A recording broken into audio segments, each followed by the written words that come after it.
Hello po, Kuya Aris. Paano po yung buhay mo growing up? Saan po kayo lumaki? And ano po yung background po ng family mo po? Lumaki ako sa Pangasinan. Namatay si mama ko, 5 years old pa lang ako. Apat kami magkakapatid. Ako yung pangalawa sa panganay. Ano po yung mga naging major challenges mo noon growing up and even sa family mo po? Yung pinaka-rock bottom ng life namin is yung nawala ng trabaho yung papa ko at early age. Kasi hindi pa niya retirement that time. And dahil nga walang pumapasok na pera, palabas lahat ng pera namin. Until one day, ang papa ko, umuwi siya ng bahay. May dala siyang 2 gatang ng bigas para meron lang kami masahing sa maghapon. Tapos, minsan, the next day pa yun, kailangan pa namin tipirin yun. Sabi ko lang, bakit nangyayari sa family ko to? Una nawala si mama. Mahirap yung nararanasan ko na nakikita ko yung kapatid ko na nahihirapan sila. May times po ba nung kayo na nung kinu-question mo si God na nagalit ka ba kasi ganun yung situation niyo? Napaisip na lang din ako one day na bago ako matulog, sabi ko, Lord, bakit ganito nangyayari sa buhay namin? And then, pumunta ako ng Maynila. May nag-offer sa akin ng work. Kinuha ako sa isang accounting firm. Meron kami daw certified accountant namin. Sabi niya, let's go to church. Then, doon ka na-realize din na may tinanim si Lord sa puso ko na dream. And since you built ito, kita ko yung mga students naglalakad. Sabi ko, I dream of one day ako rin na maglalakad dyan na may dala akong backpack, naka-uniform ako, na makita ko rin yung sarili ko na may matatapos na college. After that, truly God is good. Binigay ni Lord yung dream sa heart ko. Best experience ko dito sa real life is yung life coaching nila, which is especially kay Doc Fred. He was my life coach. I remember one time, during na nag-aaral ako sa college, Doc Fred have a laptop na pinahiram niya sa akin para lang matapos ko yung thesis ko. Sobrang grateful ako kasi naging part din ako ng family na kahit papano. Nandun si Doc Fred din na nag-guide sa akin. Kaya importante, Jeric, na may mga tao na nag-guide sa atin. Nandyan yung mga coaches natin na pinoprovide ng real life because meron tayong sense of figure na I'm surrounded with people na alam ko in their faith. Doon ako talaga mold. And currently, I'm a software test engineer sa Taiwan. Yung pag-provide ng financially sa family ko, napagawa na rin namin yung sarili naming bahay, napag-graduate na rin yung bunso kong kapatid ng college. Now, ayoko rin mag-stop sa akin lang yung blessing na dumarating sa buhay ko. My ways then is through support and giving them. And I choose the Real Life Foundation also because when they change a life, even a nation will change. Their family will change, and the people around them will also see that change. If each one of us ginawa ni Lord ng kanya-kanyang story to inspire other people, and to the next generation din na bibigyan pa ni Lord ng opportunity to bring their dreams in reality.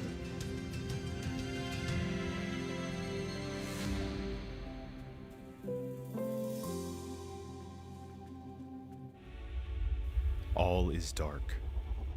Chaos screams out. I only found a tiny spark of courage, of integrity, of faith, of truth.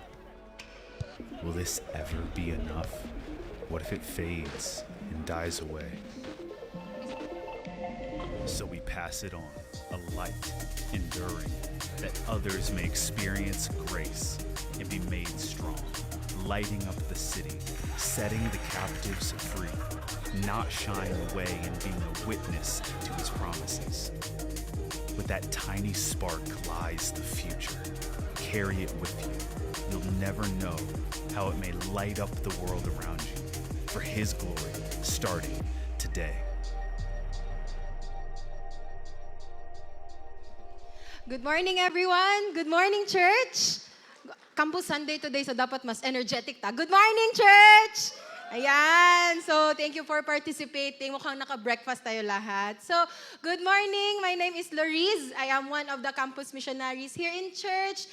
And where is Pastor Jopet? Diba? Last week, wala din siya. Where are you, Pastor Jopet? Pastor Jopet is currently in his 2-week intensives because Pastor Jopet is going through every nation seminary. So you know what? We're so blessed that our pastor continues to learn, continues to grow so that it will help his walk with God and also as he leads us. So let us continue to pray for him kasi legit ang seminary, guys. May mga exam sila, may mga requirements. So estudyante din siya. And speaking of students, another prayer request is also this Saturday will be our Ignite Youth Camp. So, yan, may picture tayo dyan. We have 70 students who will be part of this youth camp. So, pray for us as we lead the camp. Pray that the students will encounter God. Most importantly, pray for a good weather because legit po din na camping, okay? They will be staying in their tents. So, nag-YouTube na yan sila how to set up tents. If you are into outdoor camping, please approach us. Okay, we need your help also. So, please pray nga, it won't rain, but pray for a God encounter for each and every student. You know what? The school year will start. And we are praying that this camp will prepare their hearts, that they are not just receivers, but God will use them in their campus. So, since nag-request ako to pray, can we take this time to quickly pray for Pastor Jopet and our camp? Let us pray. Lord, we thank you for Pastor Jopet. Thank you for his leadership. Thank you, God, that as he continues to learn from you, Lord, you will speak to him, you will change his life, transform him, and thank you, God, that he will continue to lead us, Lord, not by his own principles, not by his own strength, but Lord, from your truth, Lord, and your ways. Lord, we bless him. And God, we also bless, Lord, our upcoming Ignite Camp. Lord, bless the 70 students. Lord, all the serve teams, the volunteers who will show up. Lord, all the speakers. Lord, thank you that this camp, it's not just for those who will attend, but Lord, kami lahat na andito as a church, Lord, we are part of this, God. So thank you that you hear our prayers. In Jesus' name we pray. Amen. So today, let us be excited to hear the word of God because we will be learning a lot from Jeremiah chapter 1. So can we all stand as we read the word of God? Jeremiah chapter 1, Jeremiah is in the Old Testament. Okay, so if you have your physical Bibles with you, it's in the Old Testament. Please take time to go to Jeremiah chapter 1, verses 4 to 10. And it says here, "Now the word of the Lord came to me," this is Jeremiah, saying, "Before I formed you in the womb, I knew you. Before you were born, I consecrated you. I appointed you a prophet to the nations. Then I said, Lord God, behold, I do not know how to speak, for I am only a youth. But the Lord said to me, do not say I am only a youth, and for to all whom I send you, you shall go, and whatever I command you, you shall speak. Do not be afraid of them, for I am with you to deliver you, declares the Lord. Then the Lord put out his hand and touched my mouth, and the Lord said to me, behold, I have put my words in your mouth. See, I have set you this day over nations and over kingdoms, to pluck up and to break down, to destroy and to overthrow, to build and to plant." Let us pray. God, in the same way that your word says, that your word came to Jeremiah, I pray that today, that this morning, Lord, may you speak to each and every one of us. Lord, I thank you, God, that not one of us here today will just sit on the sidelines. But thank you, God, that, Lord, you will speak to us. We will hear you. Lord, remove any hindrance, whatever worries we have. Lord, whatever we are anxious about. Lord, thank you that you will put a pause to that you will clear our thoughts and our hearts to receive your word, ultimately to receive your calling today. In Jesus' name we pray. Amen. So you may now be seated. So Jeremiah chapter 1, we're talking about this because yun nga, diba, it's Campus Sunday, and our series is entitled, The Future is Now.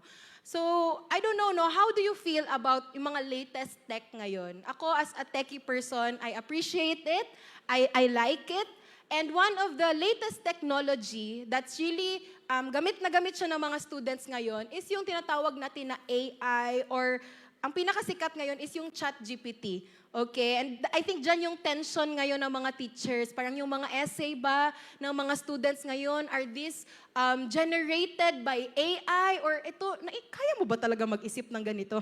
Grabe, no? But yun, ChatGPT. And why am I saying this? Because I came across this post na itong person na to, ayan, he or she asked yung si ChatGPT na AI, ang tanong niya is, if you were the devil, how would you destroy the next generation? So, this is an AI answer, okay? And, grabe no, ang sagot niya is, confuse their identity, break families, normalize sin. Isn't that what we're seeing right now? Make truth relative, di ba?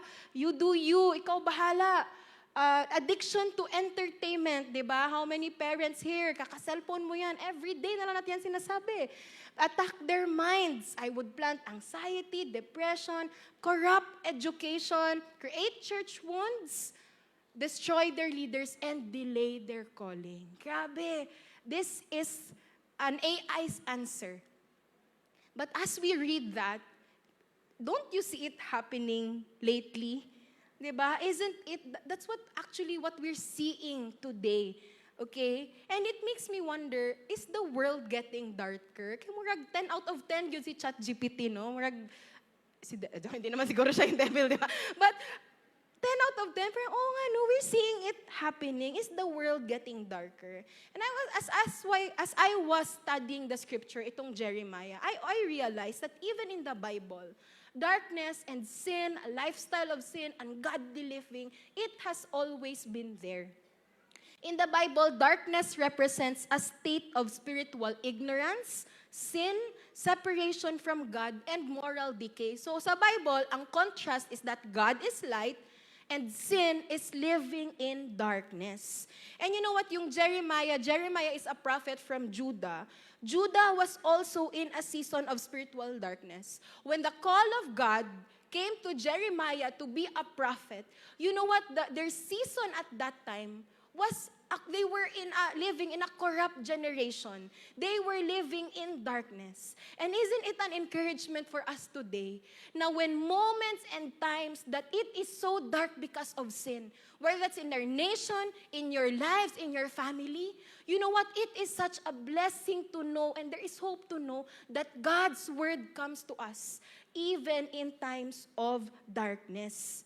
So God's people in Judah were living a life of idolatry. We are talking about God's people in whom yung kanilang mga father of fathers, they were the people whom God saved. Diba? From Egypt, sa Promised Land, diba? Si King David. Grabe na ilang history ba?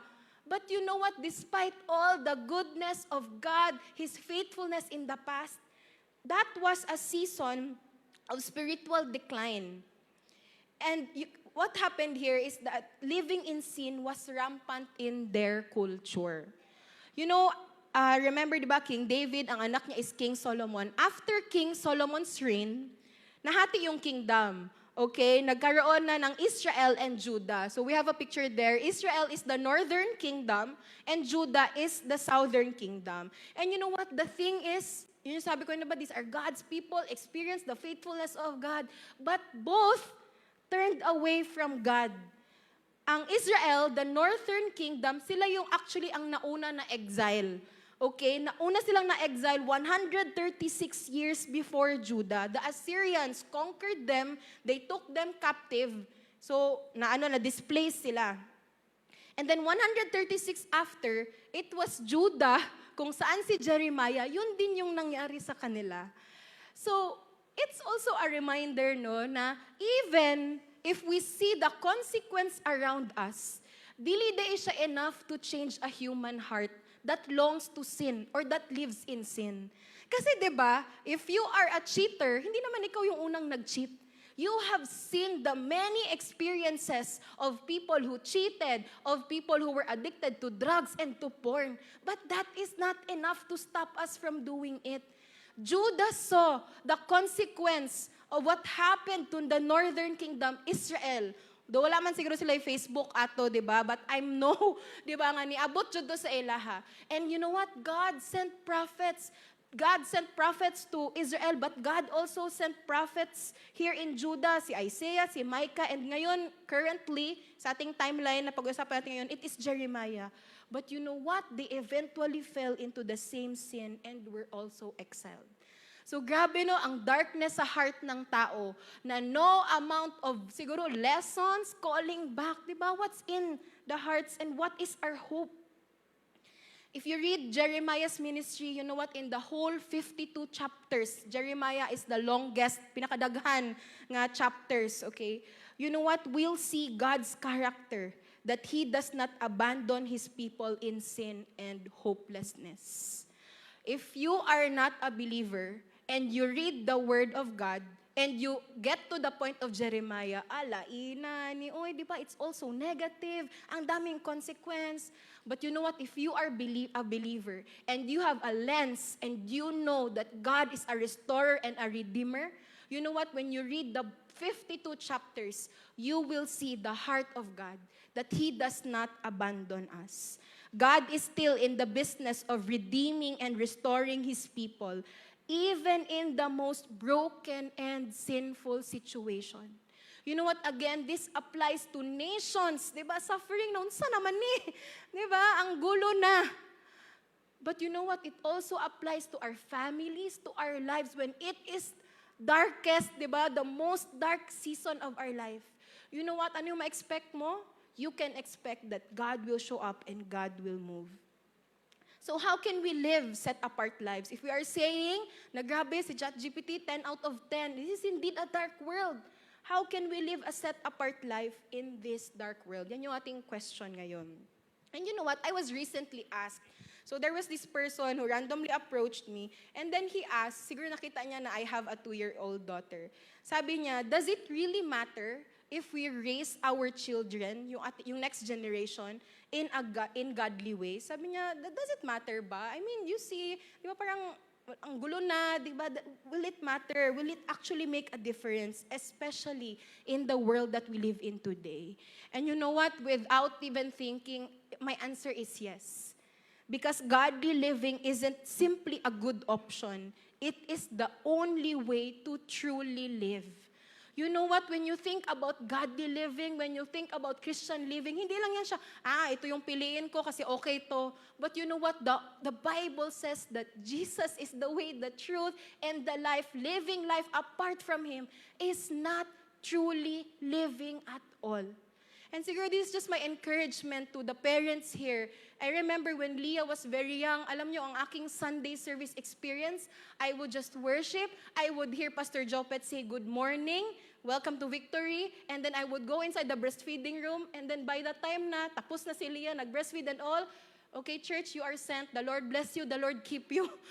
That was my experience. And then slowly, as she was growing up, takbo-takbo doon, lakad-lakad doon. But you know what? Let me encourage you that parents, the act of you sacrificing every Sunday, bringing them here, easier, di ba? Kung online na lang, easier din if iiwan nyo na lang sila sa house. But you know what? You bringing them here, it's teaching them that you know what? This is what we value as a family. We will listen to God's word together and we will start even if you don't understand yet. Because godly living isn't just a good option. It is the only way to truly live. And in Jeremiah's life, we see the importance of cultivating intimacy with God. So how do we live a set-apart life in this dark world? It's really our intimacy with God. What will set us apart from the world? Lagi naman natin naririnig yan, di ba? Na wala mang difference ang mga kilala kong Kristiyano, di ba? Maura mang gihapon, di ba? May mga Christians na matalino, may mga medj lang, di ba? May mga Christians na talented, meron din namang hindi, di ba? But you know what will set us apart from the world is our intimacy with God. In Jeremiah 1, we read that God has set apart a young man named Jeremiah to be a prophet. And you know, bakit sinasabi na young man? Because scholars say that at this point, he was around mga 17 to 20 years old, di ba? So may anak ba kayo na 17 or 20 years old? Or remember, when you were 17 to 20 years old, what were you doing? For Jeremiah, his experience was that he received a call from God. In verse 5, it says, sabi ni God sa kanya, "Before I formed you in the womb, I knew you. And before you were born, I consecrated you. I set you apart. I appointed you to be a prophet to the nations." And when we read Jeremiah chapter 1, verses 4 to 5, our first instinct is to focus on Jeremiah's calling. Di ba ganun yun? Like, grabe no. Before pa siya pinanganak, prophet na siya agad, di ba? Sana ang anak ko din, di ba? Para di magsig cellphone, di ba? Parang, sana ganito din tayo, di ba? We focus on the task that he was assigned to fulfill. But here's what I want you to notice. Before God gave Jeremiah a mission, he first affirms his identity. Ang sabi ni God sa kanya, "Before I formed you, I knew you." You know what this means? When God says that He formed Jeremiah, God used the same word na ginamit nung when He formed Adam. Ibig sabihin, God knew na pag marinig ni Jeremiah yung task, di ba, "Lord, baka nagkamali ka. Maybe it's not for me." But God first told him na, "You know what? I formed you. Alam mo yun, I am involved in your life. I know who you are." And it's just a reminder, di ba, knowing that God formed Jeremiah and God formed us. God is a God of purpose. Not only that, sabi niya, "I formed you and also I knew you." And hindi lang to yung, okay, di ba, sa mga students here, di ba, pag meron kayong mga idols, di ba, pag fan kayo, alam niyo yan lahat ng data, di ba? Alam niyo ang favorite color nila, di ba? Lahat na, pwede na talaga kayo na ang mag-resume para sa kanila. But this knowing, itong new na word, it speaks about deep personal relationship.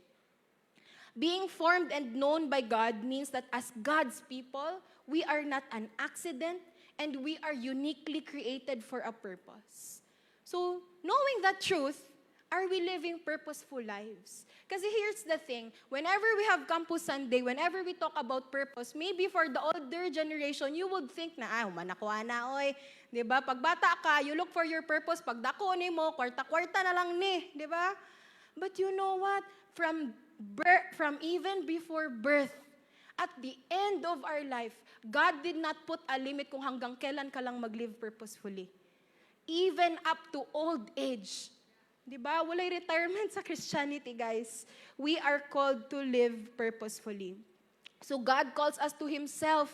Kaya diba, cultivate yung intimate relationship with Him before He ever calls us to a task.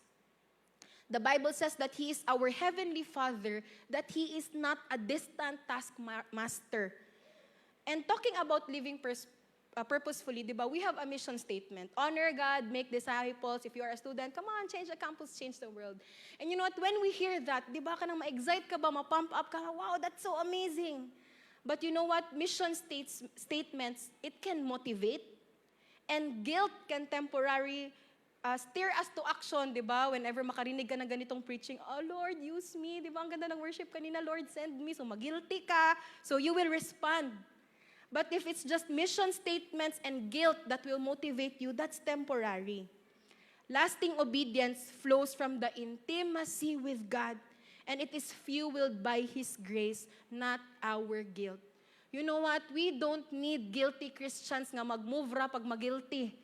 But you know what? What will change us na we will give up our own thinking of what our life should be? It is a deep and intimate relationship with God. Because you don't need to wait for a Sunday to be reminded of your purpose. Every day as you come to Him, as you read the Word, God will remind you, what are you here for? Para saan yung success ng business mo? Para saan ang galing mo when it comes to events management? Para saan yung talent mo in singing? Para saan yung patience mo sa mga anak mo? So it's fueled by His grace, not our guilt.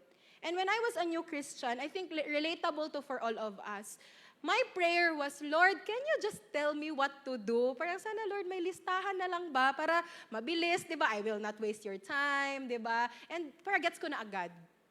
But you know what? He can do that.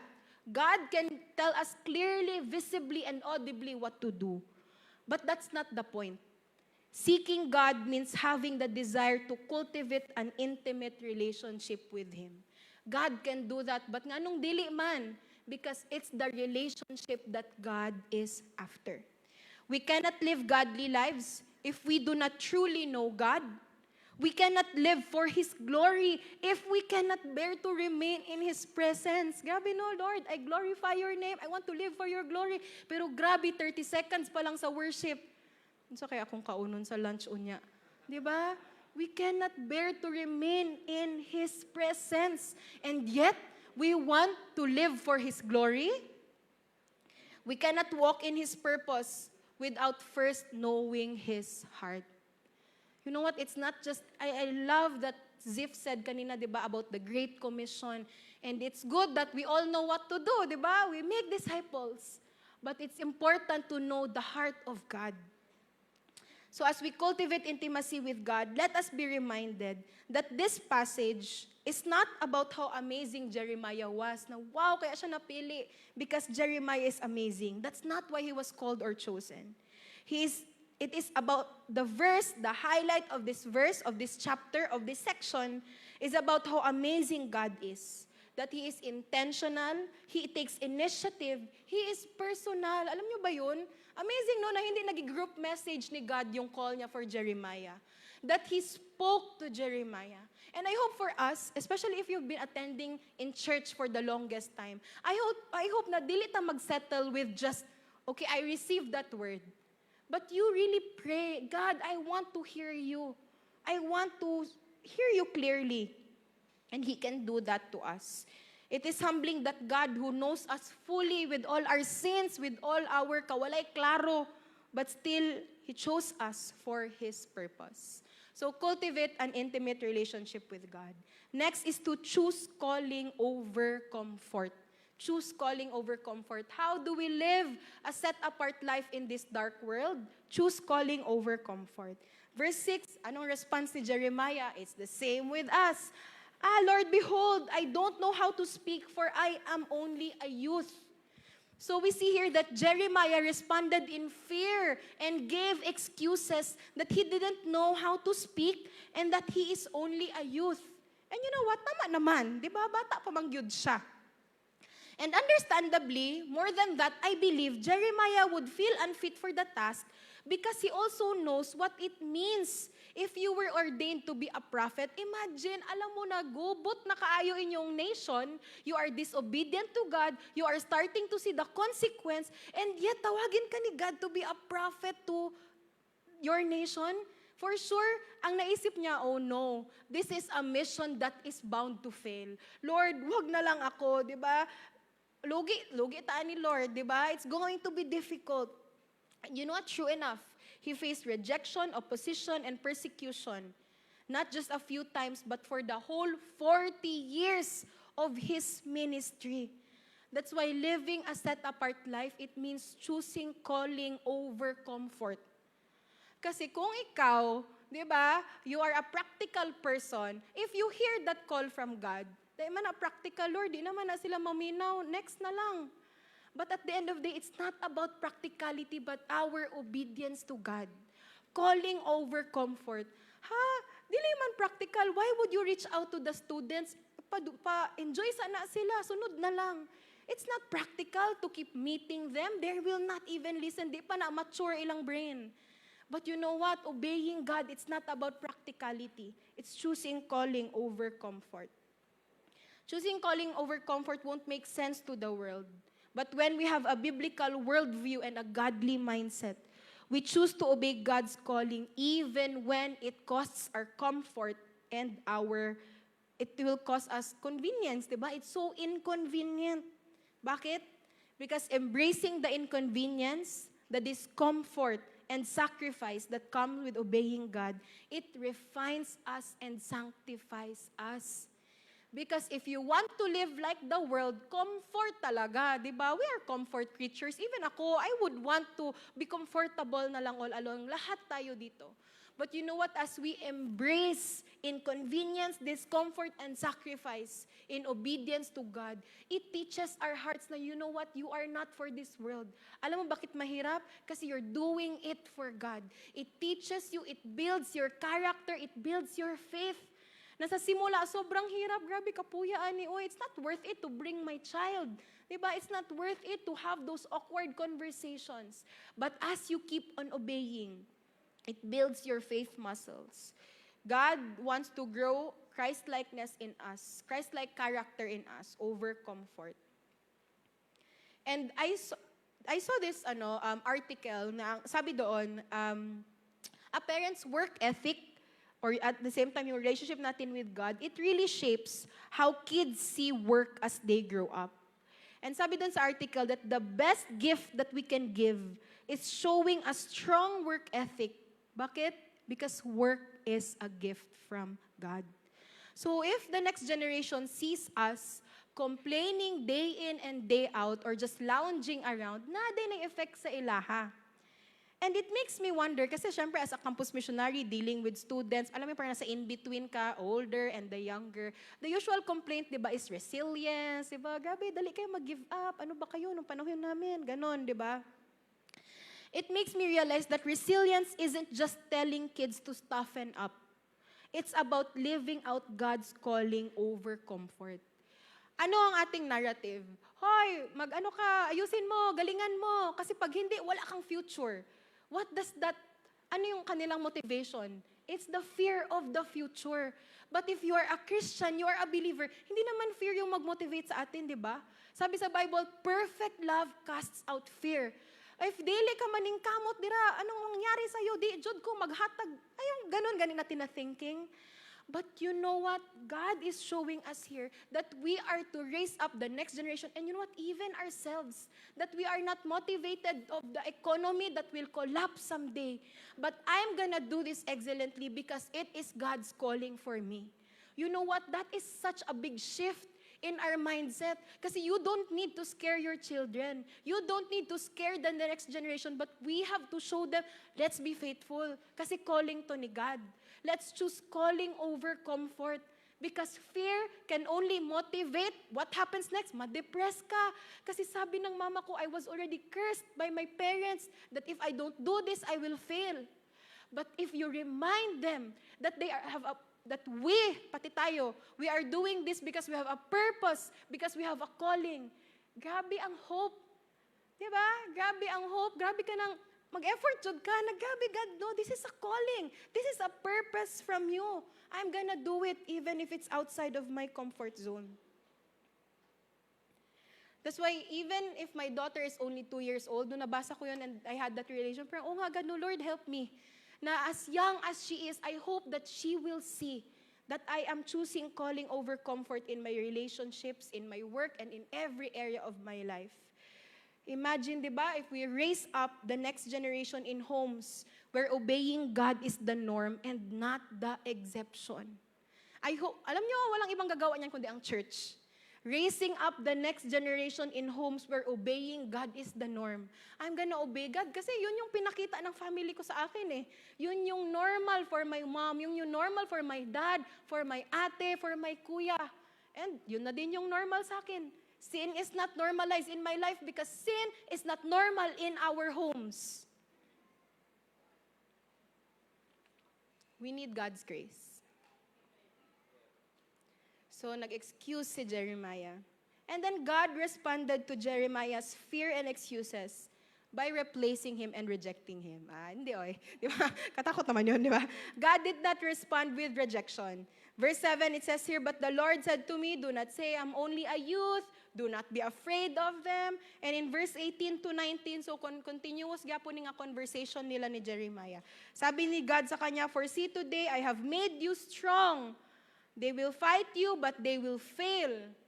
Wala pa nag-start si Jeremiah, no? But the victory was already declared in his ministry. "They will fight you, but they will fail, for I am with you, and I will take care of you. I, the Lord, have spoken."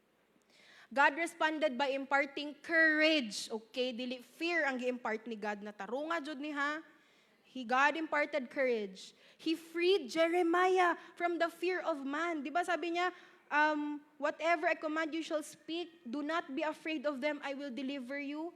You will stand against the whole land, the kings, official priests, and the people of Judah from the very bottom to the very top. You don't need to fear people.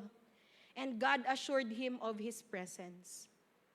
You know, in moments of insecurity, kasi di ba insecurity, it's also one of the major struggles ng mga students, pero actually low-key lang, even if adult ka na, di ba, may insecurity pa din sa atin, di ba?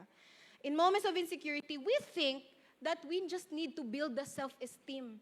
Di ba, kaya mo yan, kid. You go, girl. Di ba? You look in the mirror and you tell yourself, you're a lion, rar. Di ba? Kanang build the self-esteem ba? But you know what the truth is? How did God bring courage kay Jeremiah? Insecurity begins to fade when we stop focusing on ourselves and our abilities and start focusing on the greatness of God. Jeremiah was insecure. Lord, I don't know, I'm such a youth. But God did not say na, hindi, kaya mo yan. Diba, nag-speak ka kahapon, I saw you. But ang response ni God sa kanya, I will do it. I have prepared you. I will be with you. So to the students, same kay Jeremiah, you're never too young to be used by God. You don't need to wait for a glow up, okay? God's assurance for Jeremiah was not that, you know what, you're the perfect man for this job. You're the perfect woman. Grabe ang credentials mo, Jeremiah. But ang assurance ni God sa kanya is that His presence will protect him and empower him to obey even in all the difficulties that he will face. And it made me think, maybe the entitlement, alam niyo yung entitlement, di ba? Parang, grabe, hilasa sa mga estudyante karon, oy, di ba? Bakit deserve na yung mga sinasabi nila? Bakit ang kapal ng mukha nila to talk back to us? Di ba? Parents natin dati na, gisulod, nakagsako. Di ba? Bakit ang mga estudyante? Anon, di ba? Sana walang napasok na sa sako, no?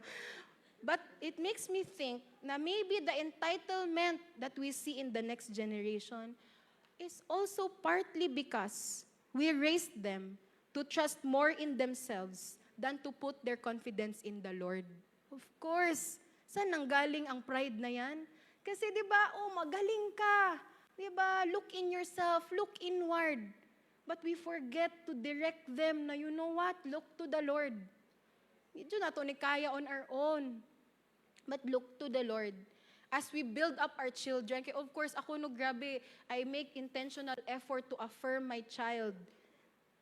We also need to build up their view of God in their lives. Build up your children, affirm your children, but build up their view of God in their lives. That at the end of the day, that they will say, na, oo nga, no, it's not about me. Pero wapod ko nagkulang sa affirmation from my parents. Kasi minsan ganun yung takot ka, hindi ko siya i-over-affirm para hindi maglaki ang ulo niya. Pero if you look at the Bible, God continually affirms His love for us. God keeps on telling us, di ba, that I have made you, I have formed you, you are fearfully and wonderfully made. So si God, as a Father, hindi siya nagakulang in affirming us. But you know what is also important? That we have a healthy view that God is greater, more than us. Choose calling over comfort. We can choose calling over comfort with confidence, knowing that God's presence goes with us. God's presence is with us. Diba? That's why you can make godly decisions in your workplace. God's presence is with you. Kaya even if kapoy na, diba, pagod ka na sa work, you go home, you need to disciple pa your children, but you know what? God's presence is with you and He will help you. Lastly, number 3 is to commit to God's purpose. So cultivate an intimate relationship with God, choose calling over comfort, and commit to God's purpose. Verse 9 to 10, Then the Lord put out His hand and touched my mouth, and the Lord said to me, Behold, I have put words in your mouth. See, I have set you this day over nations, over kingdoms, to pluck up, break down, destroy, to overthrow, to build, and to plant. And we see here na, di ba, sa verse 5, ang sabi ni God is that I will appoint you to be a prophet to the nation. In verse 10, God gave a greater detail on what the ministry of Jeremiah will look like. So sabi niya doon that the nature of his prophetic mission, so ang iyang words that he will be speaking will be words na kanang that would pluck up, that will pull down, that will destroy, that will overthrow, that will build and plant. So why am I pointing that out? Kasi if you look at the verbs, verbs, di ba? It's all, the first four are words of judgment. Di ba? He's called to speak kanang difficult words, difficult truth, di ba, about the consequence. While the last two, build and plant, maura ni ang restoration and hope.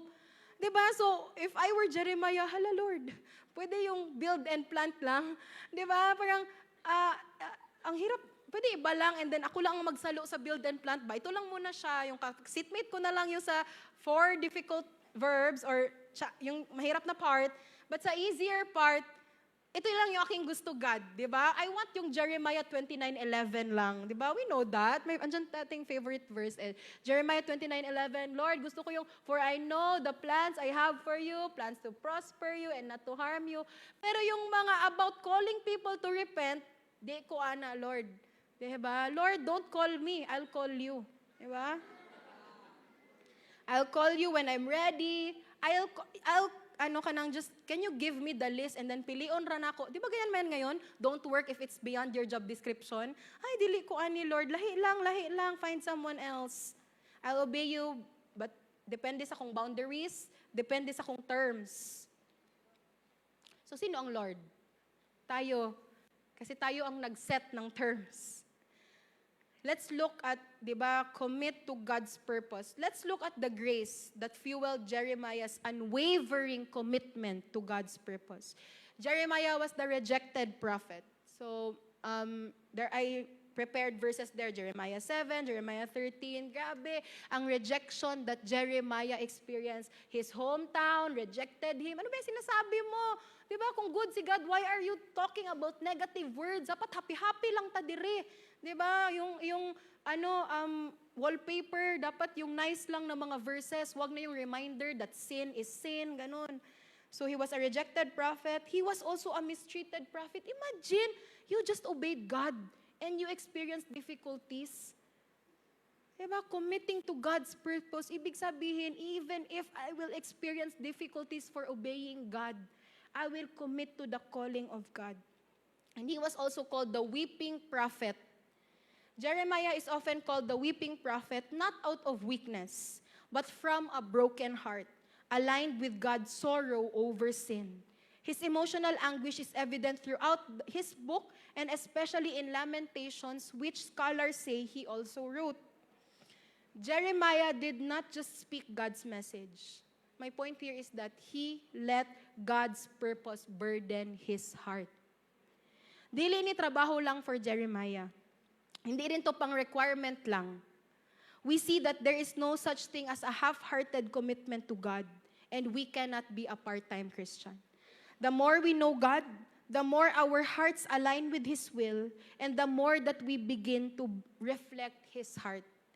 So when it comes to the heart of God, yung burden ba ni Lord, is it also our burden? Because if not, then it just shows na, okay, maybe you just don't know the heart of God, or alam mo yun, we are not surrendered under His Lordship na, you know what, oh nga God, no, this burdens you. So this will be my burden also.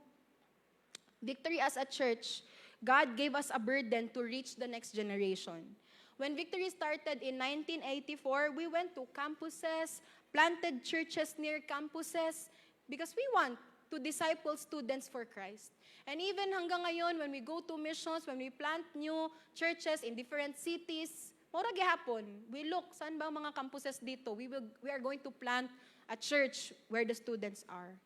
Because we are aligned sa burden ni God for the next generation. And here in Victory Davao, we are also carrying that burden. We are a church meeting in 3 different locations, here in downtown, in Toril, and in Mintal.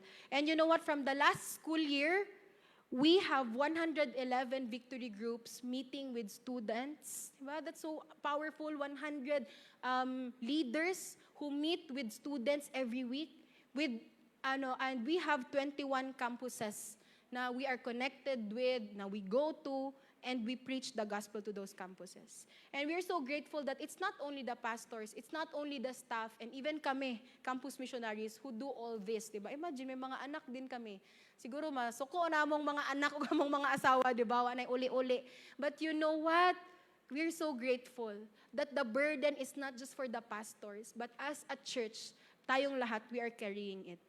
In Victory Mintal, weekly parents would bring food and snacks to feed the students attending our campus hangouts. You know what? That is more than 30 students that they are feeding, di ba? Experiencing God's love and provision through willing and committed parents. Imagine, these are parents na hindi sinabihan, can you bring food sa aming campus hangouts, sa aming youth service?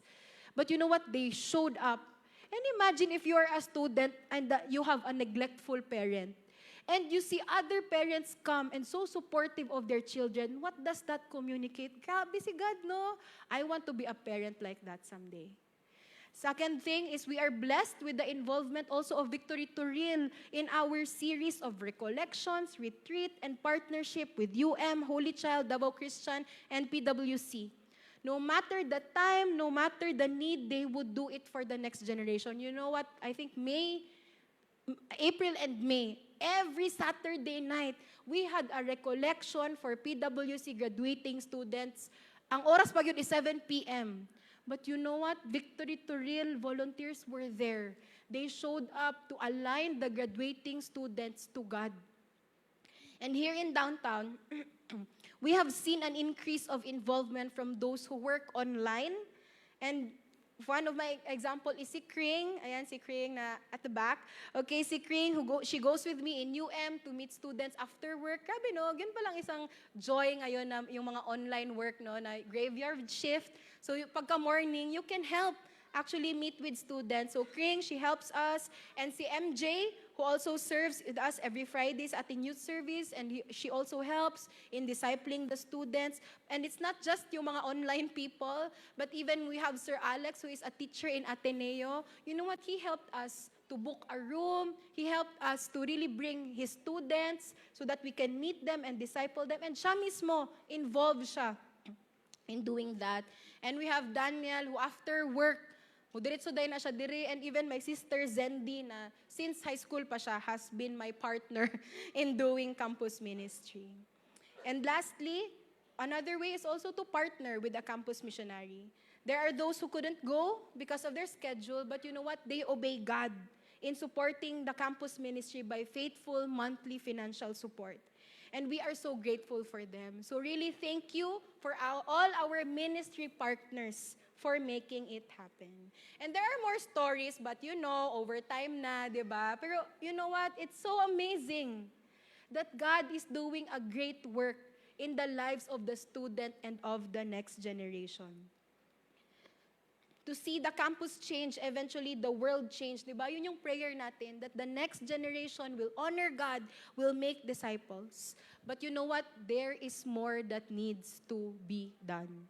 Jeremiah 17:9-10, sabi dito, the heart is hopelessly dark and deceitful, a puzzle that no one can figure out.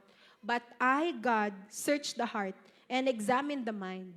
I get to the heart of human and get to the root of things. I treat them as they really are, not as they pretend to be.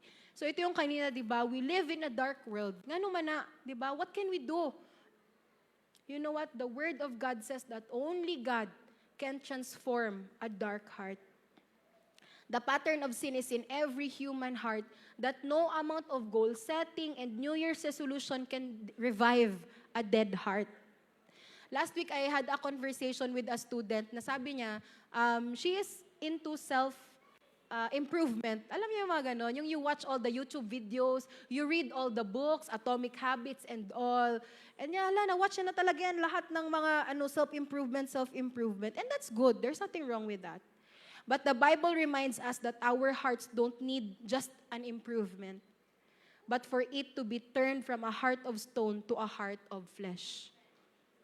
We don't need self-improvement. We need to be transformed. We don't need a better version of ourselves. We need to be transformed by God. And again, only Jesus can do that transformation. Di ba? Si Jeremiah, grabe may prophet na. But at the end, ang prophecy gihapon ni Jeremiah that ultimately, God would send a Savior who will put His Word in the hearts of people, who will put His Spirit in the hearts of people, and whose hearts will be changed. And that is Jesus. John 8, verse 12, Jesus spoke to the people once more and said, I am the light of the world. If you follow me, you won't have to walk in darkness because you will have the light that leads to life. How do we respond? Repentance. In every preaching that you will hear, I hope na yung minds natin are renewed. Na okay, mali pala yun and ito pala yung tama. But you don't just say na, wow, good point, post sa Facebook. But as God reveals to you yung mga wrong mindsets natin, wrong thinking, wrong belief natin, I want all of us to have that habit and lifestyle of repentance. That as we know na, okay, God showed me na mali ito, this is sin, and this is the truth, my response is repentance. Lord, I repent. I repent for believing that lie. Help me live out this truth in you. You know, repentance is mentioned more than 100 times in the whole book of Jeremiah. So, mo gito yung main message. Repent and turn to God. Repent and turn to God. And live for Him. The Lord promised to forgive and heal the people if they turned from their sins. Maybe you're thinking, I am a believer and I sinned. What's your response? Repent. I am new at this. What should I do? What's your response? Repent and turn to God. If you don't know what to do and you don't understand what I said, please connect with us and we will help you take the next step. You know, as we end, for some of you, as you hear the word, it maybe feel like you are the Jeremiah in your home. Diba? You're the Jeremiah in your home, you are the rejected one, diba? The weeping child, diba? Na may isa ka lang nagawang kasalanan, hoy, Christian ka pa, diba? You are the Jeremiah in your workplace, diba? The company is forcing you to lie, to cheat. Diba? Ang hirap naman ito. Maybe you feel like you are the Jeremiah in your campus na, Lord, saan ang ibang Christians dito? Parang hindi naman. You've been sharing, you've been inviting your children or forcing your children, pero parang walang nagbabago. The evil heart is still there, rejected, mocked, and ignored. And I want to encourage you with this. In one of the visions that God gave to Jeremiah in verses 11 to 12, sabi dito, and the word of the Lord came to me saying, what do you see? Sabi ni Jeremiah, I see an almond branch. And then sabi ni God, you have seen well, for I am watching over my word to perform it. What's the point? The almond branch or the almond tree is the first to bloom all the fruits, in all the fruit trees in Israel, diba? So first siya mag-flower, but it is the last to produce fruit. Diba? When you start to see the flower, parang, wow, hapit na ni, diba? It will bear fruit. But ang characteristic ng almond tree is that it takes time for it to bear fruit. So God's message to Jeremiah is this. Just like the almond tree, God starts working even when you can't see the results right away. He is watching over His word, and He will make it happen. So be patient and trust His timing. I want to end with a story. We have a leader here, si John. Di na ako nakaprepare ng picture niya, but I'm sure that you see him around. And this is a very faithful student leader. And there was just this time that I asked him, John, ba't ka ganyan? Di ba? Parang, why are you so willing? Why are you, he is a first-year college student sa UM. Bakit ka willing? Why are you here to serve? And then he just said na, it all started nung pandemic. Wala siyang choice. He was in the province. He lived with his lola. So kaniyang lola really loves God. And he would do Bible study every night. Pandemic, dili ka kagawas. Every night. Diba? May Bible study ka every night. So wala siyang choice. Ang other pinsan niya, may choice kay compound man. So sa isang bahay, medyo makaalis pa sila. Pero siya, who lived with his lola, wajud siya choice. So yun, nakinig lang siya and all, ganyan. And you know what? We met, I think, mga 2-3 years after nung pandemic. You know what? By the time we met him, the seeds that his lola faithfully planted, you know what? It started to bear fruit. Now, when we talked to him, when we discipled him, when we taught him about his purpose, wala na. Na-ready na siya ni God dati pa lang sa lola niya. And it's so amazing, no, na it's not just John. Wala tayong time. I have so many stories, but there are many stories of students na they were so young, or there was just one time that the lola, the tita, the mama, the papa said this, and that seed was planted in their heart. And 10 years after, 5 years after the moment that they come here, they were ready to be activated and to be used for the Lord. So if you feel like you're a Jeremiah, you know what? Keep planting seeds. Keep choosing calling over comfort. Keep committing to God's purpose. Keep cultivating your relationship with God. Because God says in His Word that I will watch over my word and I will make it happen. Grabe, it's so powerful to trust in the Word of God. To disciple the next generation, connect deeply, share the gospel boldly, and live out faithfully. Can we all stand? Alam niyo bakit connect deeply? In this age, di ba nga may AI na, the students don't need us. Alam niyo yon? If they need to know something, i-search na nila. Di ba? If they need to ask, it's faster to type than to ask you, tas magalit ka pa, mamaya na, wala ba ako sa mood. Di ba? They'll just chat na lang online or go to their Facebook groups or ask in Reddit na mga forums. And I've seen a lot of posts nga, ChatGPT is their non-judgmental friend. And that's good. Sige, kung wala ka na talagang ma-sharean at that night. But the next generation needs to hear and experience the transforming truth. Lahi gihapon ang relationships. Godly living is imparted through relationships and proximity. Disciple the next generation, connect deeply, share the gospel boldly. The world is not even filtering kung anong ginapakita sa mga estudyante ngayon. Bata pa lang yan, marami na yang alam about pornography, about brain rot videos. Ba't tayo mag-shy away? Diba? You share the gospel. Keep saying, every night I would ask, Leah, do you love God? No. Hala patay. Diba? But you know what? Ganun naman yung role natin, di ba? We keep on teaching, okay, you don't know God because you don't know Him. So remember, who created you, Leah? Mommy. No, God created you.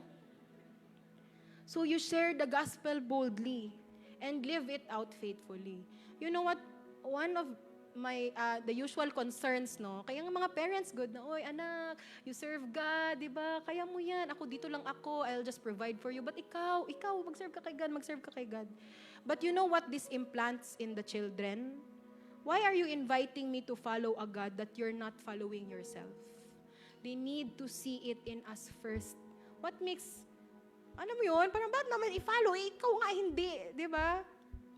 But you know, I want to say this also applies to business owners who keep on inviting pastors and victory group leaders to speak truth in their offices.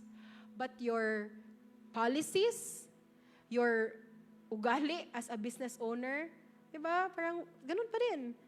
Why are you inviting us, your employees, to follow a God that you're not willing to follow yourself?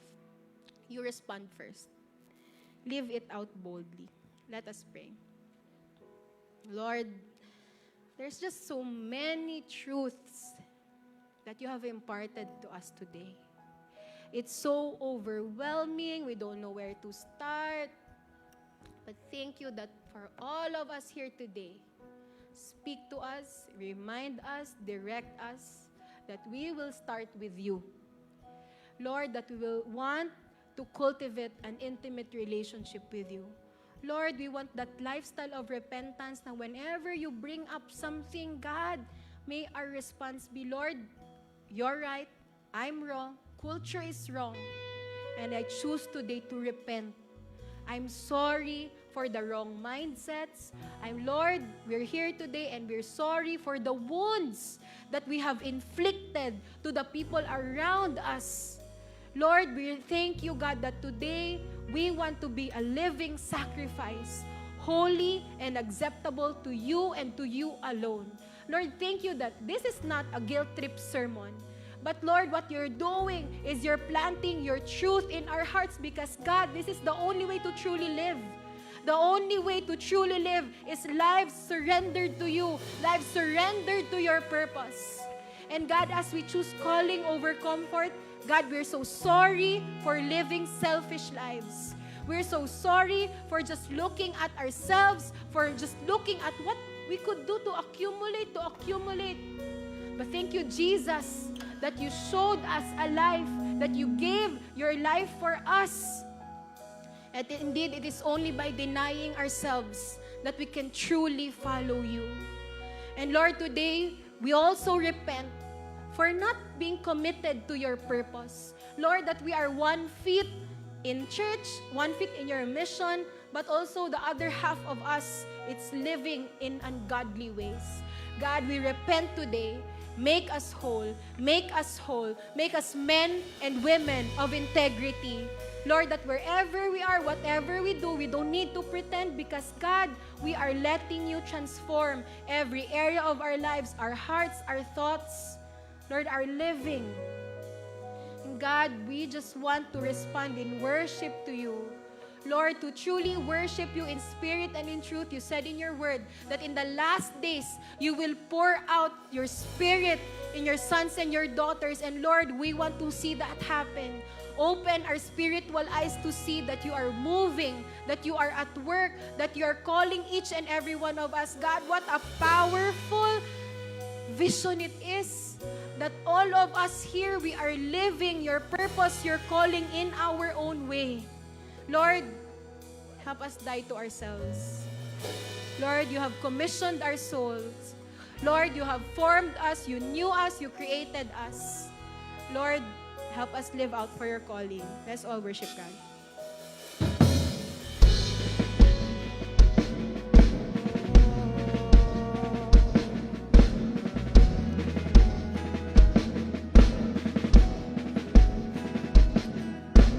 Abandon all to be your voice, your hands, your feet, my life a living sacrifice.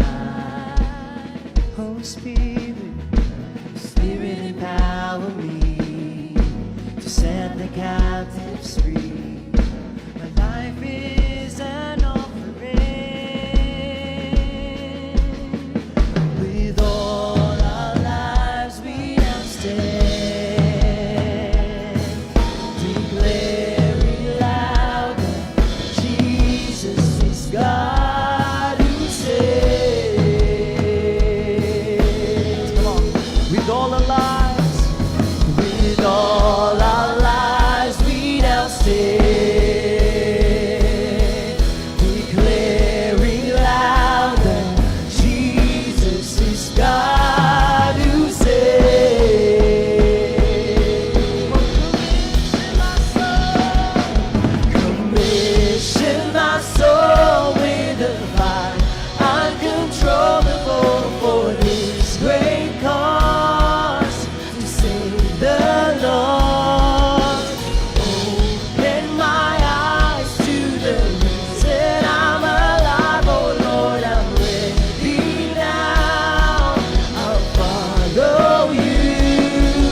soul with a fire uncontrollable for this great cause. To save the lost. To save the lost. Open my eyes to the reason I'm alive. Oh Lord, I'm ready now. I'll follow you.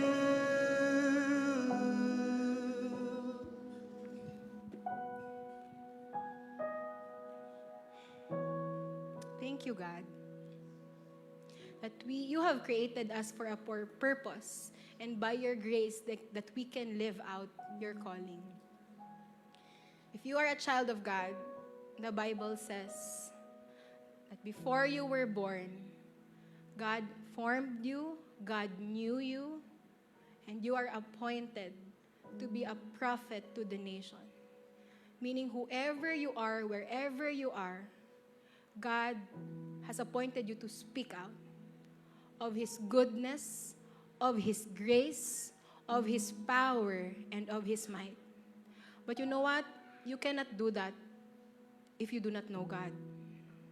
So today, as we end the service, if you are here and you don't know God, you just don't know the next step, please approach us.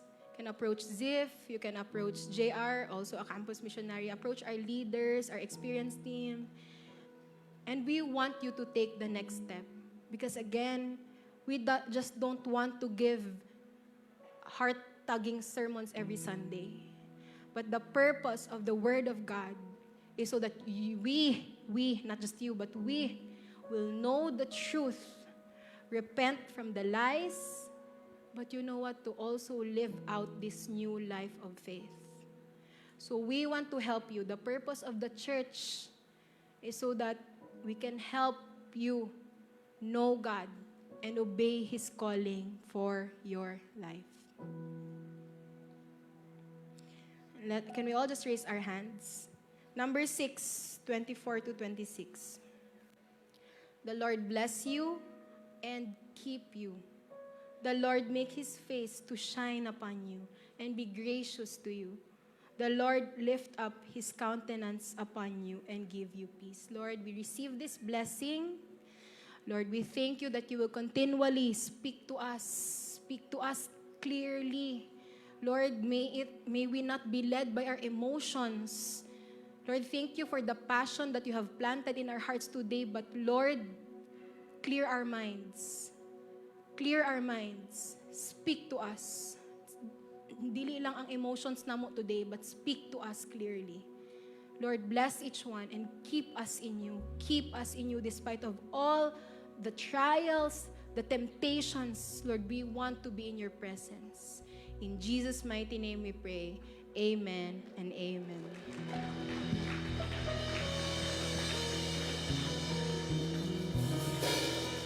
Our service is over and your service to the world begins. In your seats, there is a flyer there, the different ways that you can be part of what we're doing. God bless everyone.